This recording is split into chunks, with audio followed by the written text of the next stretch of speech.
السلام عليكم ورحمة الله وبركاته. بليز لو سامعيني كويس قولوا لي في الشات بوكس.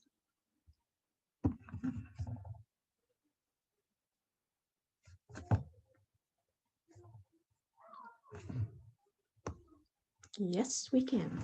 Hello everyone. مبسوطة اني معاكم النهاردة. بتمنى ان كلنا نكون بخير ان شاء الله. هندي بس 5 دقايق علشان الحضور يتفضلوا. We have 25 participants now, but we're waiting for 150, so I'm going to wait another 5 minutes, then we'll start, right?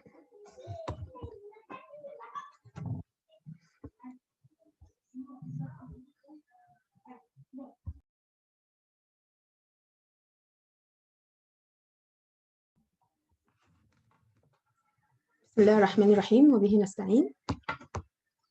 Hello everyone. Our presentation is going to be in English. I hope everyone is doing okay. Here is our meeting agenda for today. First of all, my name is Ghada. I am an English-Arabic translator for 8 years.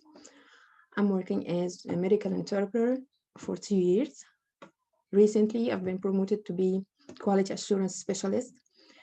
And the quality assurance specialist is someone who review the interpretation, actually remote interpretation in my field for interpreters.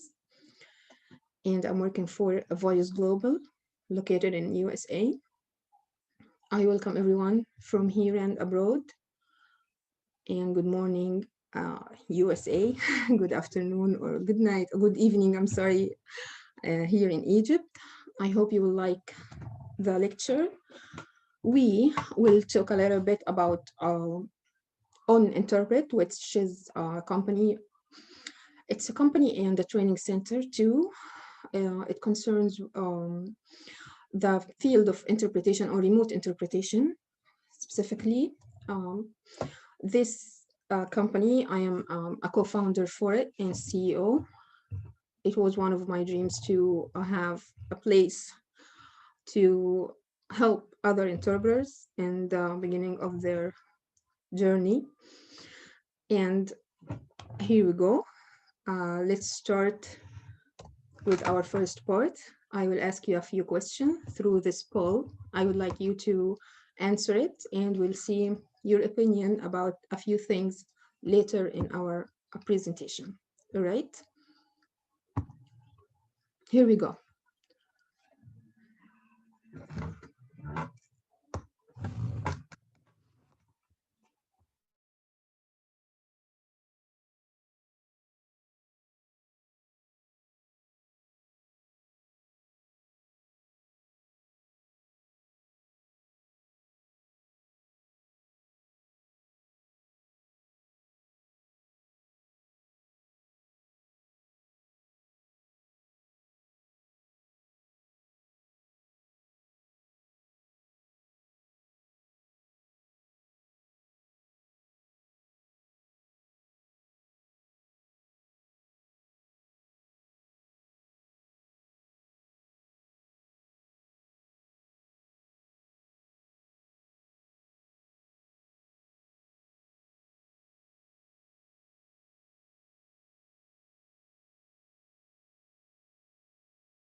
دلوقتي أنا شايفة إن 43 اختاروا. لسه في 12 حد ما حطوش الإجابة بتاعتهم. قدامنا 15 ثانية. So 43 of the participants, I have your answer. I can see it now. We have 12 left. 11. Okay.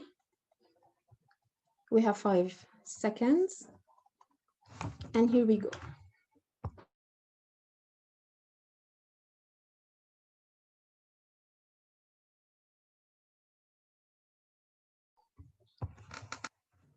Okay, now we can see that most of us are students. 27% are translators, 25% are graduates, and 3 of us are professors. I welcome everyone. I'm happy to be with you today. Most of us are from Cairo, and you knew about us through Facebook, 70%. Wow. I want to know more. Most of us want to know more about medical interpretation, and I'm happy for that because this is the topic of our day today. And I hope you will find a little bit information about translation and conference interpretation too. All right, thank you so much for answering the questions.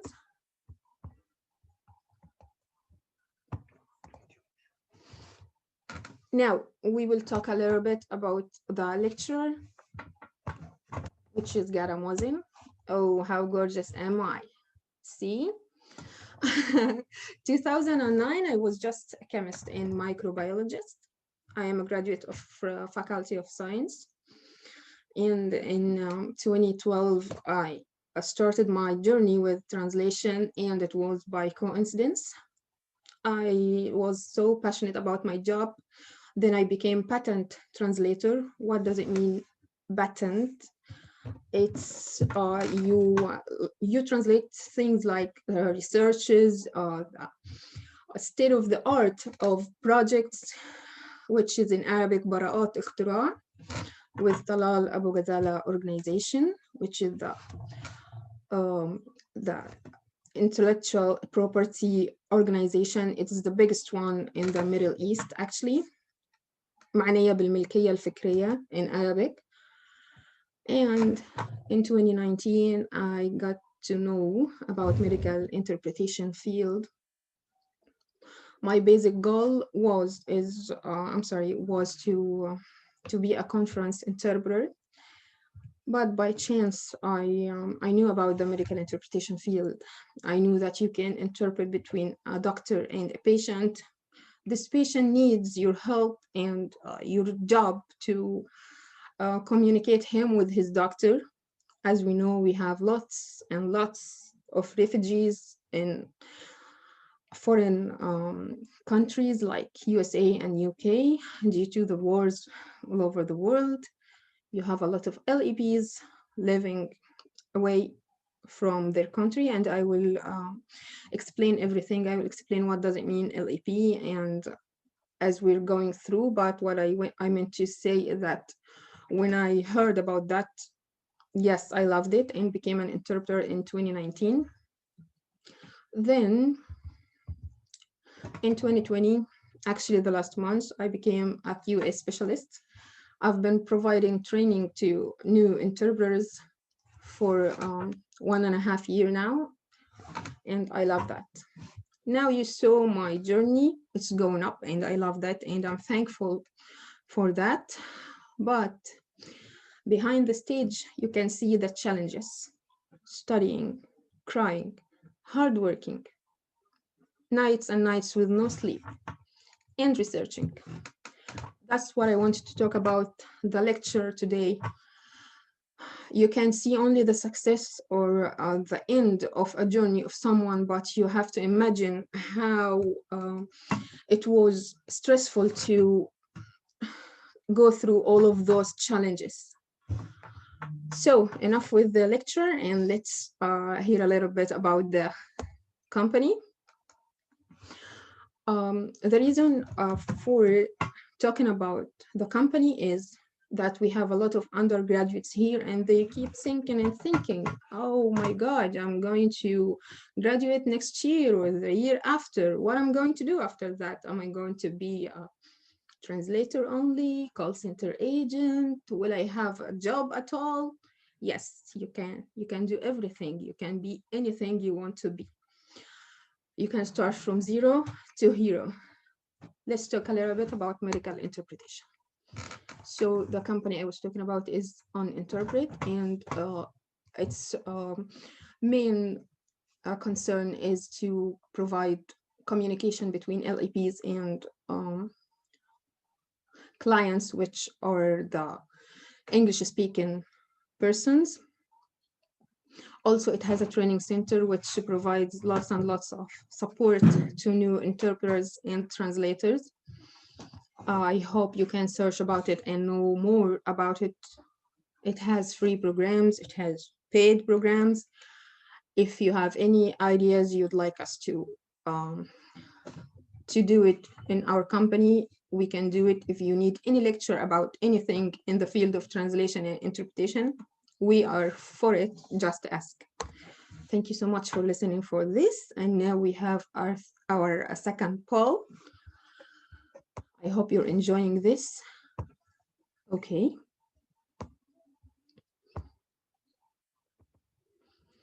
So this poll is about what is needed to become a medical interpreter. We keep saying you can interpret between the doctor and the patient, but how can I do this? Do I have to be a doctor? Do I have to be an experienced translator? What I need to become interpreter?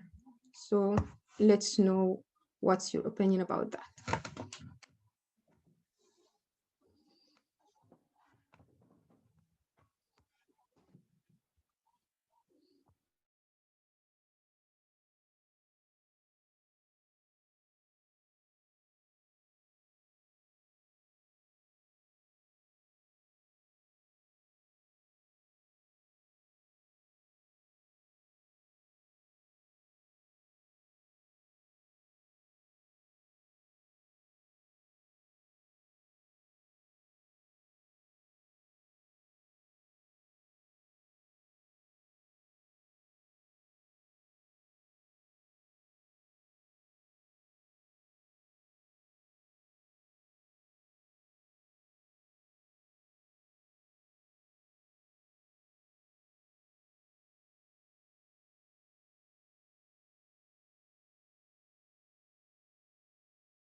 So we have 15 seconds.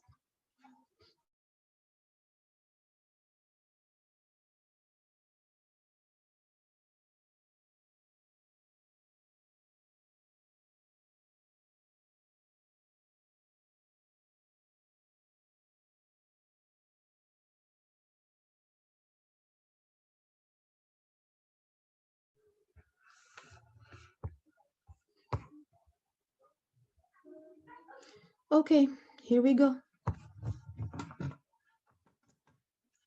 Can you see the results? Please answer me in the chat box.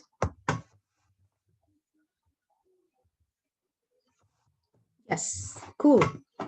So what do I need to become a medical interpreter? Do I need translation skills only, medical knowledge only, speaking English fluently only, or there are other stuff I need to know to become a medical interpreter? Yes, there is. 55% answered other, and I'm happy for that because I thought everyone would say translation skills, medical knowledge. No, it's not true. What you need is to speak English fluently and have the proper training to become a medical interpreter. And how can I get such a kind of training? It's new, it's a new field. We don't know much about that. And most of the trainings provided are in Spanish. And that is why we launched our initiative بالعربي, which is in Arabic, for those who don't speak Arabic. بالعربي is an initiative I needed to spread the news about our field through it. I wanted the Arab people and translators to have Arabic resources to be able to learn how to become American interpreter without having to have a course or a paid training course. This wouldn't conflict ever with the company or the business we're doing. No, not at all. Not at all. The free resources are there all the time, but sometimes we need support. So we need to have a paid course. So thank you for answering this question. And to answer your question, you said, Ghada, that we need training. So what kind of training? What are we going to learn in that training? So if you have translation skills, you have part of the skills. If you have medical knowledge, you have another part of the skills. And you will need to learn about the standards of practice of this profession, and you can find it if you Google search it. There are some protocols you will need to know. You can search it, but I don't know if we're gonna find enough information or not. But I hope that we can add more and more resources about that in the initiative بالعربي inshallah. So when we are going through this presentation, I will tell you what are the exact skills you need to learn to become a medical interpreter. But basically, you need to speak English fluently. I don't say that you have to speak as a native speaker because this doesn't make any sense. I am an Arab person. Why would I speak as a native? This doesn't make any sense. But I have to know how to speak English fluently and correct the grammar and how to pronounce word correctly. You can have an accent. You are Arabic, and I'm not asking you to be speaking like a native one. No, it doesn't make any sense. So let's go to the next slide.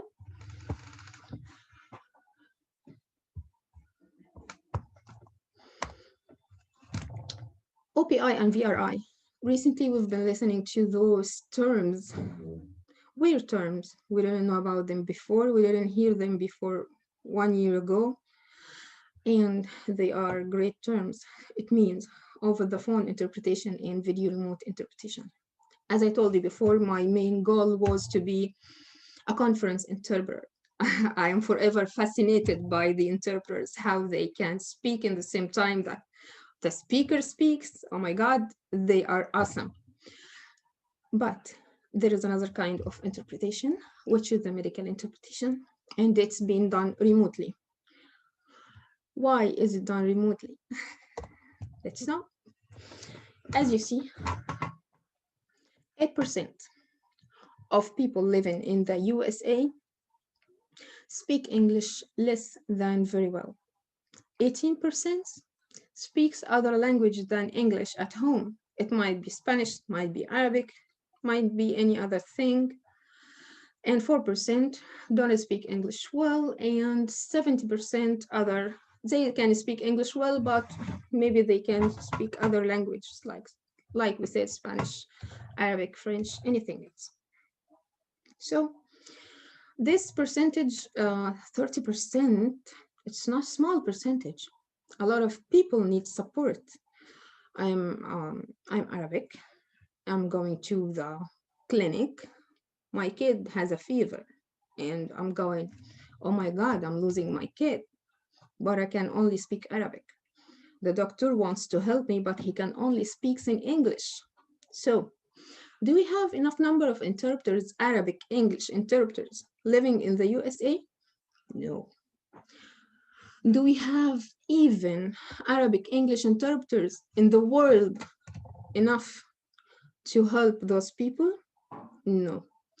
And that's why we're trying to increase the numbers and increase the number of efficient interpreters, not only people who are speaking English and Arabic and that's it. No, we need interpreters and we need professional interpreters. Okay, now we know why do we need the remote interpretation. And by the way, with the Corona situation, as we all know, there was no traveling, there was no going in and out. Even inside the United States of America, you can move from state to state, and you have to have a remote interpreter. Guess what? If you are staying at home and the doctor is staying in his own home, you can get an interpreter over the phone, or even you can get him over the video, which is better, because I used to interpret for a physical therapist. He was teaching an old woman how to do the daily exercises she needs to be able to move around her house. And this is awesome. We need interpretation in hospitals, courts, schools, governmental organizations. Of course, we need them. I think you have a better idea now about why do we need the interpretation. And how can we get interpreters? We don't have enough money, but we have the Title 6 of the Civil Rights Act for the language access to healthcare. This act means that everyone has the right to have his interpreter without paying any money. As we see in the picture, can you see this? A lot of nationalities, a lot of cultures. You need to help all of these people. So luckily, it's a federally funded project to have your own interpreter inside the clinic.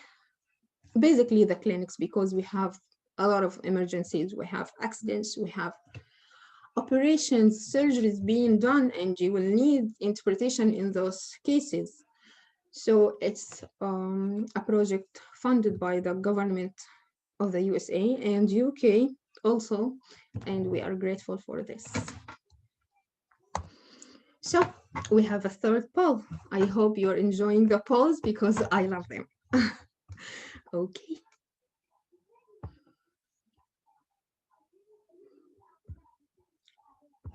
Now, do I have to be certified to be an interpreter? Let's see. What do you think?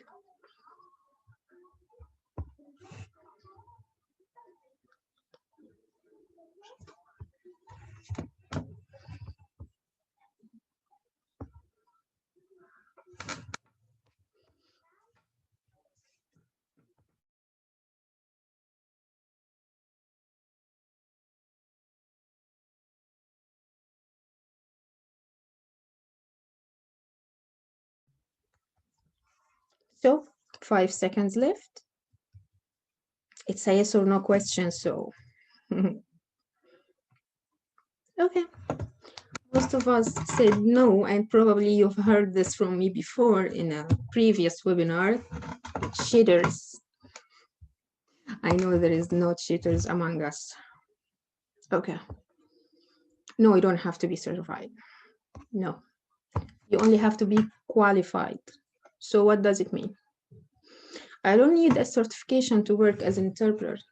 No, I live here. I interpret for people living there in USA and UK with no certification in the beginning. Then I got certified, but this was for my own pleasure because I love to be certified and I love to have my degree in my field. But you don't have to be certified. You have to be qualified. I need to know that when you're interpreting right.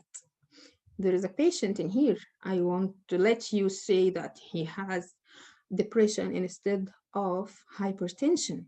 You can do this, and you don't need to be a doctor to be able to do this. We have our tools. We can teach you how to be a medical interpreter, an efficient one, a professional one, and we already helped a lot of graduates and undergraduates to be professional medical interpreters, and I hope we can help more. So the qualifications, everyone is asking in the chat box, qualifications. Okay, now we'll know. As we said, fluent English speaker. You have to have listening skill, speaking skill, reading and writing. These are basic skills. Most of us have them now. You as a student in the language faculty or else, you have all of these skills, but you have to have more. You have to know how to deal with the different cultures. We have our cultures, other people have their cultures. What's permitted here is not permitted there. So we are going to know how to deal with such a thing. And it's an easy thing, actually. All what you need to do is to remain interpreter Don't to intervene the talk in any way, don't to make judges, don't to make notes to the doctor or the patient in any way. You can even clarify, you can ask. Okay, I will have your questions with the end of the session. I know that you have lots and lots of them, but I need to give you most information I can, and I will be sharing a presentation informative more than this. Of course, this is only for the meeting, but we will share the information with you later. We need to have professional skills. I have to be impartial, which is mean حيادي in Arabic. I can't enter the discussion. I can't take the side of the patient because he's Arab just as I am. I can't take his side because he's Muslim like me or he's Christian like me. No, I can't do this. I can't tell anyone about the information I hear inside the clinic or in the court or in the school or in any other organization. We basically do medical interpretation, but we have other fields too. I can't share the information with anyone. No. I have to treat both parties, which are the doctor and the patient, in a respectful manner. I have to be respectful all the time. Also, there is one great thing we can do, which is to advocate for the patient.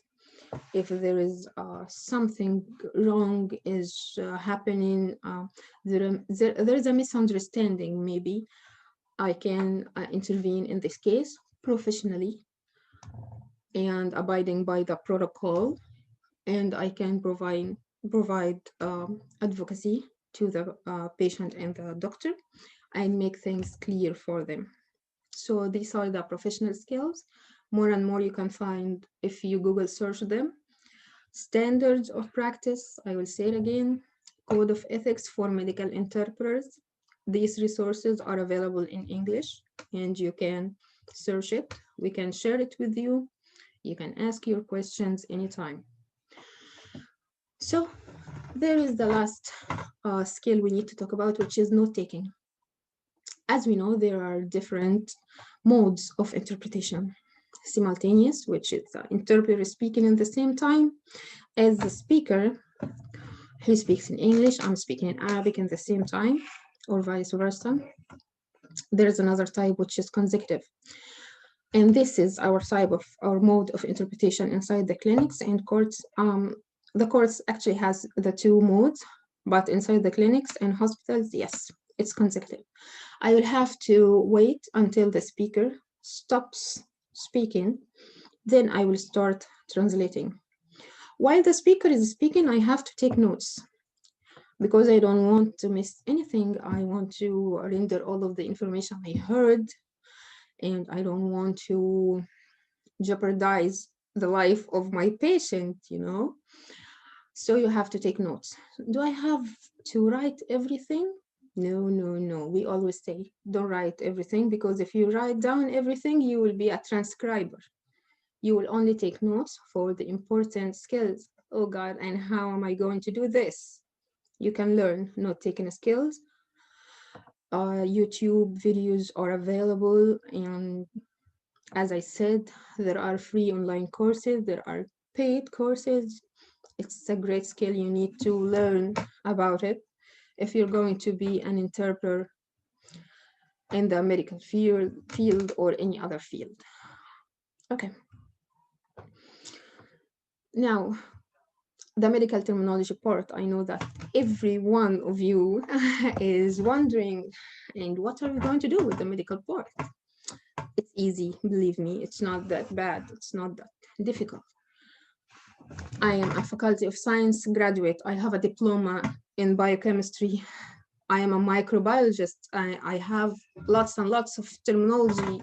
My whole 4 years of studying it was in English, and I have lots of terminology I know, but I still get confused in some terms inside the clinics. We have rare diseases where I don't have to remember all of the words all the time. I'm not a dictionary. I'm a translator or an interpreter. So you can use a dictionary on your laptop, on your computer. Some companies use the phone, but I don't like this. You can use your online dictionary. You can ask the doctor for a minute or half a minute to search your term if it's a difficult term. And we have a gorgeous thing in our profession, which is, it makes our profession easier and easier, which is clarification. Let me say it again. You can clarify about any term you would like to during the session, but not all of the terms, not all of the time. You can do clarification only once or twice during the whole session, which might be for 30 minutes or so, to keep the flow of the call going smoothly. So what is this clarification? Now I'm interpreting for the patient and the doctor, and it's an easy session, and out of nowhere I found the doctor saying hysterectomy. Okay, I don't understand what he said. I searched it on my computer and I can't find it. So you will say, this is the interpreter. Would you please clarify what do you mean by hysterectomy? He will say, it is the removal of the uterus. Thank you, doctor. You did what you have to do, but I need to know, what does it mean by uterus? So that is why you will need to learn the body systems. I'm not asking you to go and take a medical course or so, but at least you will have to know the basic things about the body systems of the human. You need to know the names and terms of the respiratory system, digestive system, and so you will need to know how to, as we say, dissect the word into smaller parts and to know the prefixes and suffixes. I know that you will find this the hardest part, but it's not impossible to learn it. And when you start to learn it, it will be easier and easier. Okay. Thank you. This was the end of our presentation. Now I'm ready for your questions.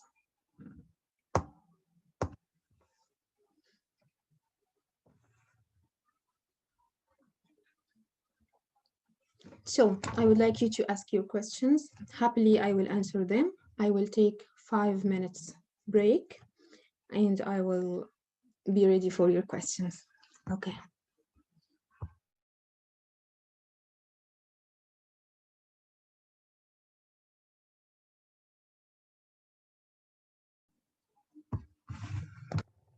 So I'm back. I can see your questions now, and I hope I can answer as much as I can of them. I noted something. Thank you, Amy, actually, for bringing this up. The 40 hours training. Yes, it's required in the United States. It's a 40 hours training, as it says. You will learn everything I've told you about the qualifications. It's like the one we are providing in ONinterpret. I don't give it personally, it's our entry level. I provide the advanced level along with my dear colleague and friend, Dr. Mohsen. Here in Egypt, when you apply for this job, they test you for, as we said, fluency in English. You're not taking skills in medical terminology. It's something you can learn after you apply for the job, but our main concern is fluency in English.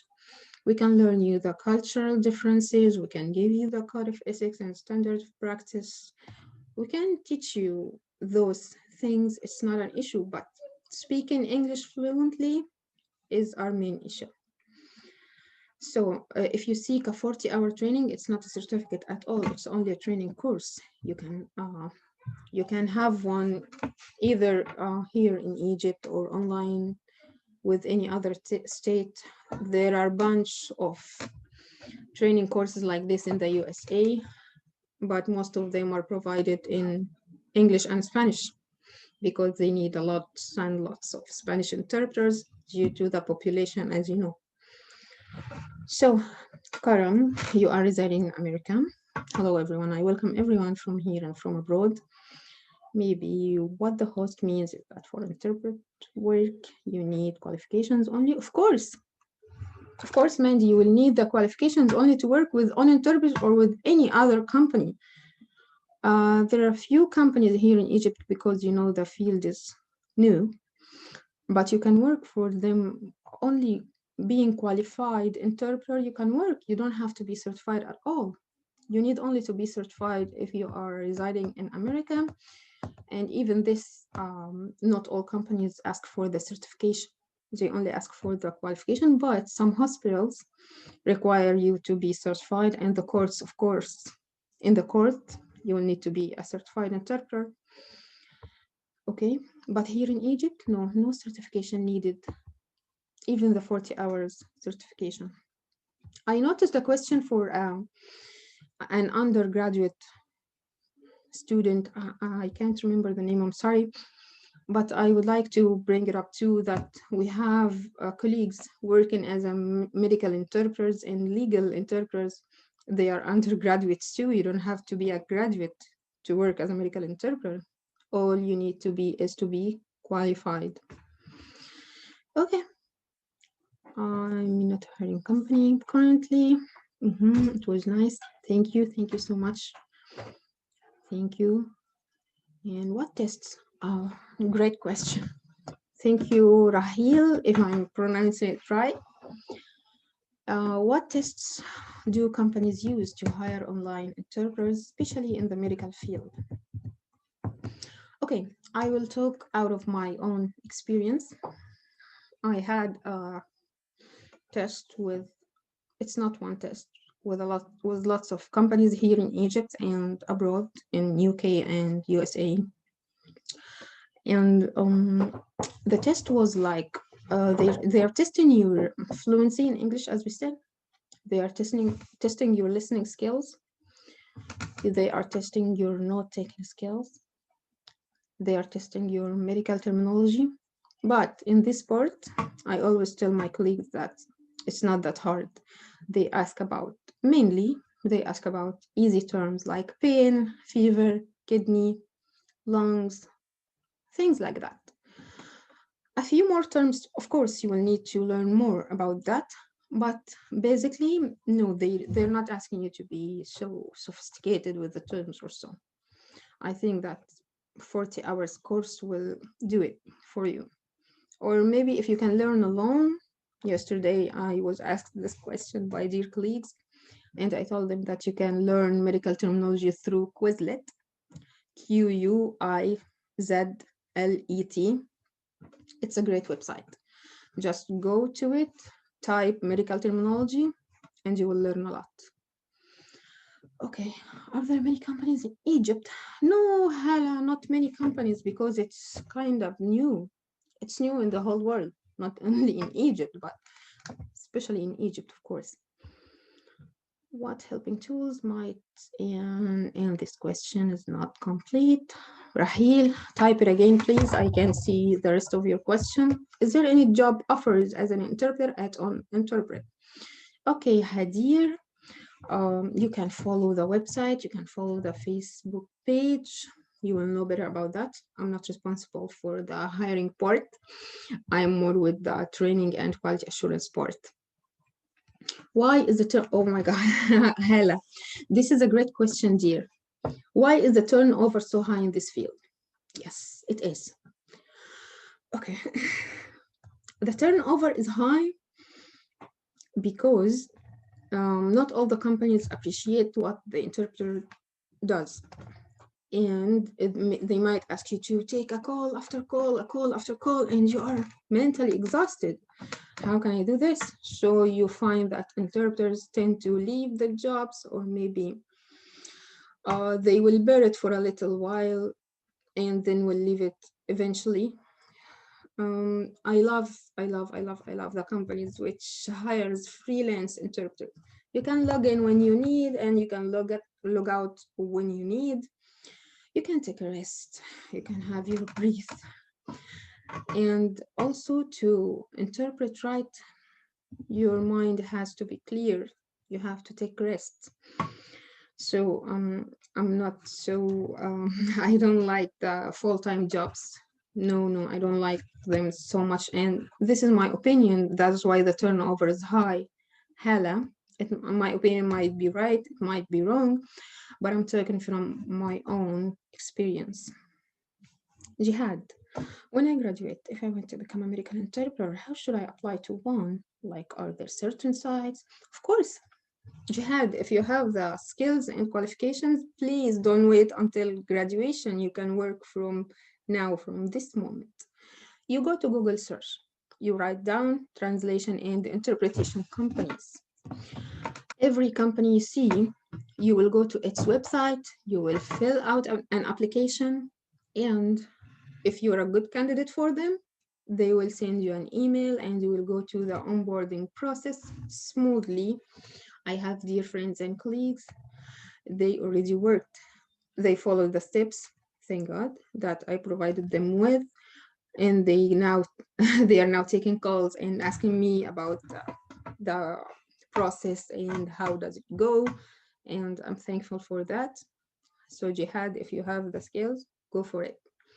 Nada, how did you find companies hiring remotely in US? Same question, Nada, as Jihad. As I told you, emailing, emailing them. Go to the website, fill out an application. They will send you an email. They will reply back. They will tell you the steps, and that's it. Is there a certain platform? Yes, of course. They provide you with the platform. You will open from Google Chrome, as usual. They will give you your credentials, and there you go. How can I take notes? It's so difficult. Yes, it is difficult. Mohsen, believe me, everything is difficult in the beginning, but it becomes easier and easier when you practice, practice, practice, practice. Note-taking skills, you can learn it from the YouTube videos. So if I hear the doctor saying, have you had any fever, swelling, or pain? I don't have to write all the stuff. I can only write fever. There is a trick I like to do. I remove all the vowels. I write F, V, R. Swelling, S, W, G. Pain, I can remember that one. I hope this is clear for you, Mohsen. You can practice it through YouTube videos. There are sophisticated methods to take notes like symbols, and so it's actually great. I love it too, but I didn't put that load on my shoulders in the beginning of my career because I had enough to worry about. I used to do it like I'm telling you. I take the keywords, I try to abbreviate them, that's all. Okay, software like SDL tries to help. Oh my God, no, Rahil, the only software device you will need is online dictionary. That's it. CRP, I don't know. Armani, where are you from? Where can we find resources for ethics scenarios? Okay, you can find it online, and I can share this one with you. How can I share it? Okay, let me think about this, and maybe I will post on Facebook about that. We have our group, but I don't know, Armani, if you are in our group, its name is Arabic Medical Interpreters. We tend to share ethical scenarios, lots and lots of it. Okay. Is there a special course I have to take? You don't have to take anything. Tasneem, if you have the skills, you can go for it. That's all. You don't have to, but if you need to, you will have to take it, of course. But what I mean that you don't need to have a certification of any kind or so. No, no, no.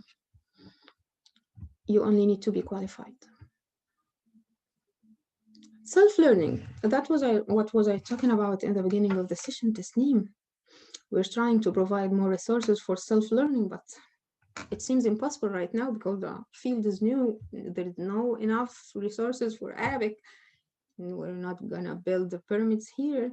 Step by step, we will try to provide more resources, inshallah. After learning, how can I get it? Oh my God, lots of questions, Nurhan. I will try to answer them. How can I get the online courses?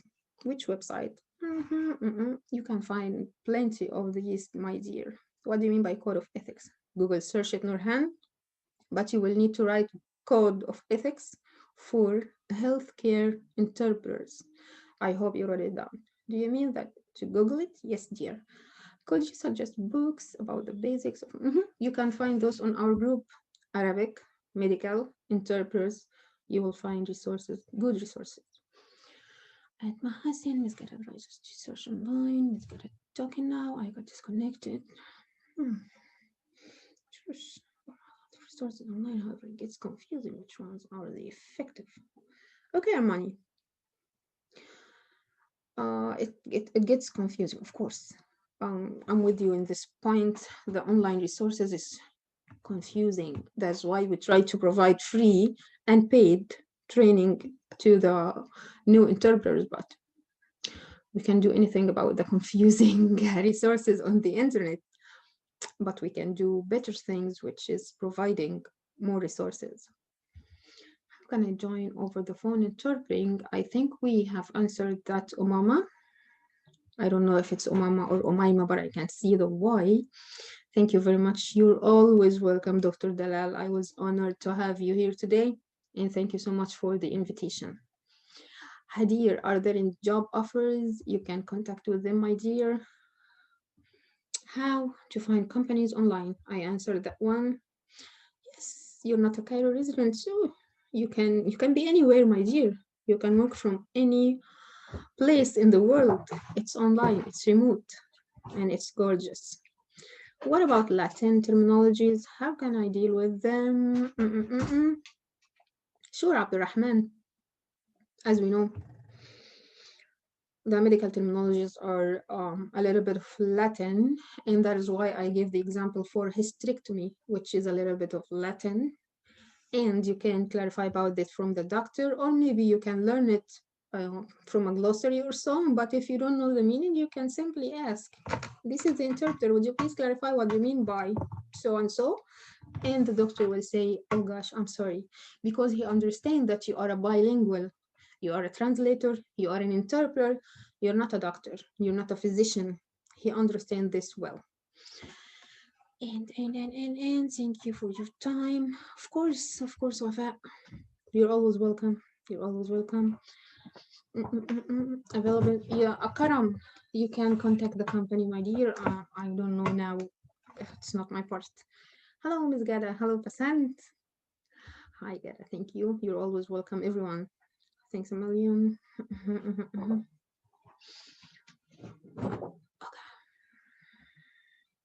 So the steps are, thank you, May Hakim, for your question.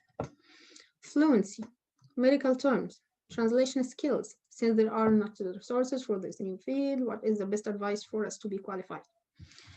Okay. The best advice for you, May, is to try to search what you need. As I said in the qualifications, some people have good speaking skills, but not good listening skills. So you will try to practice those skills. I told you about the medical terms and Quizlet. I told you about the code of ethics and Google search. The protocol, when you get hired in a company, and in the test or assessments, they don't ask you much about the protocols. They can teach you those. So don't worry about that. You only need to be qualified regarding the fluency, medical terms, and not so complicated medical terms. No, you can learn a little bit from Quizlet. You can read about the body systems, and you will find it easy, inshallah. Note taking skills, YouTube videos, زي ما قلنا, as we said. Basant, I am happier, believe me. Thank you so much for attending. On behalf of English department, I would like to thank you for this interesting presentation. Dr. Hala, this is an honor, believe me. Thank you so much for having me here today. Thank you everyone who has attended this presentation. I hope this is not our last. And I will see you later in other presentation. We are preparing for a presentation about medical translation. I'm not going to be the presenter. We are preparing for conference interpretation. So stay tuned, and I hope everyone remains fine and stay safe. Bye-bye.